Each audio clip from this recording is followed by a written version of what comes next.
Welcome to taste of Chennai. இன்றைக்கி நம்ம சப்பாத்திக்கு சைட் டிஷ்ஷாக பாலக் ரொம்ப டேஸ்டியாக எப்படி செய்கிறதான் பார்க்க போகிறோம். இந்த கீரையில் இருக்க ஹெல்த் பெனிஃபிட்ஸ் பார்த்திங்கன்னா சொல்லிகிட்டே போகலாம். இது பிளட் ப்ரெஷர், டயபெட்டிஸ், அப்புறம் நிறைய வைட்டமின்ஸ், கால்சியம், அயன் சத்து இதில் ரொம்ப அதிகமாகவே இருக்குது. இந்த ரெசிபி ரொம்ப குவிக்காக செஞ்சிடலாம். இப்போ வாங்க ஸ்டார்ட் பண்ணலாம். ஃபஸ்ட்டு பேனில் ஒரு 3 டேபிள் ஸ்பூன் ஆயில் ஊற்றிக்கோங்க. ஆயில் சூடானதும் ஒரு 2 வெங்காயம் கட் பண்ணி வச்சுருக்கேன். இது சேர்த்து நல்லா கோல்டன் ப்ரௌன் ஆகிற வரைக்கும் நல்லா ஃப்ரை பண்ணிக்கலாம். வெங்காயம் நல்லா பொன்னிறமானதும் இப்போ 2 டீஸ்பூன் ஜிஞ்சர் கார்லிக் பேஸ்ட் சேர்க்குறேன். இதையும் பச்சை வாசனை போகிற வரைக்கும் நல்லா ஃப்ரை பண்ணிக்கலாம்.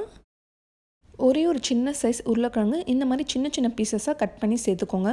இது சேர்க்கணுன்னு அவசியம் இல்லை, இது ஆப்ஷனல் தான். உருளைக்கிழங்கு கொஞ்சம் நேரத்துக்கு ஆயிலில் நல்லா ஃப்ரை ஆனதும் இப்போ ஒரே ஒரு தக்காளி கட் பண்ணி வச்சுருக்கேன். இப்போ அதையும் சேர்த்து நல்லா சாஃப்ட் ஆகிற வரைக்கும் நல்லா வதக்கிக்கலாம். தேவையான அளவு உப்பு சேர்த்துக்கலாம். ஒரு 1/4 டீஸ்பூன் மஞ்சள் தூள், 1/2 டீஸ்பூன் மிளகாய் தூள், 1 டேபிள் ஸ்பூன் மல்லித்தூள் இவ்வளோ தான் சேர்க்கணும். இதோட அதிகமாக சேர்த்திங்கன்னா நல்லா இருக்காது. இப்போது இந்த மசாலா ஸ்மெல்லாம் போகிற வரைக்கும் இதை நல்லா ஃப்ரை பண்ணிக்கலாம். இப்போது நான் 2 கட்டு பாலக்கீரை க்ளீன் பண்ணி நல்லா கட் பண்ணி வச்சுருக்கேன். இப்போ இதையும் மசாலாவில் சேர்த்து நல்லா மிக்ஸ் பண்ணிக்கலாம். இது கொஞ்சம் வதங்கினதும் குவான்டிட்டி ரொம்ப கம்மியாயிடும். இப்போது ஒரு 1/2 கப் அளவுக்கு தேங்காய் பேஸ்ட் அரைச்சி வச்சுருக்கேன். இப்போ இதையும் சேர்த்துடலாம். நல்லா மிக்ஸ் பண்ணி விட்டுக்கோங்க.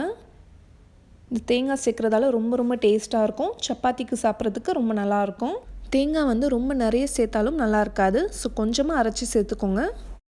கிரேவி கொஞ்சம் அதிகமாக வேணும்னா கொஞ்சமாக தண்ணி சேர்த்துக்கோங்க. அடுத்தது ஒரு 1/4 டீஸ்பூனுக்கு கொஞ்சம் கம்மியாக கரம் மசாலா சேர்க்குறேன். இப்போ இதை நல்லா மிக்ஸ் பண்ணி விட்டுருங்க.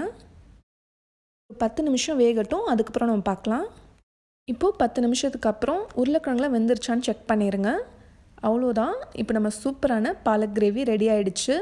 இது சப்பாத்திக்கு மட்டும் இல்லை, நீங்கள் ஒயிட் ரைஸ் கூட சாப்பிட்டாலும் செமையாக இருக்குங்க. பாலக் இந்த மாதிரி சாப்பிட்டு பாருங்கள், சுத்தமாக கசப்பு தெரியாது. இந்த மாதிரி செஞ்சு கொடுங்க, குழந்தைங்களும் இன்னும் கேட்டு வாங்கி சாப்பிடுவாங்க பாருங்கள். இந்த வீடியோ பிடிச்சா லைக் பண்ணிவிட்டு உங்களோட ஃப்ரெண்ட்ஸ் அண்ட் ஃபேமிலிக்கும் ஷேர் பண்ணிக்கோங்க. இந்த மாதிரி நல்ல ரெசிபீஸ்க்கு எங்கள் சேனல் டேஸ்ட் ஆஃப் சென்னையை மறக்காமல் சப்ஸ்கிரைப் பண்ணுங்கள். நாளைக்கும் இதே மாதிரி வேறொரு நல்ல ரெசிபியில் சந்திப்போம். தேங்க்யூ ஸோ மச் ஃபார் வாட்சிங்.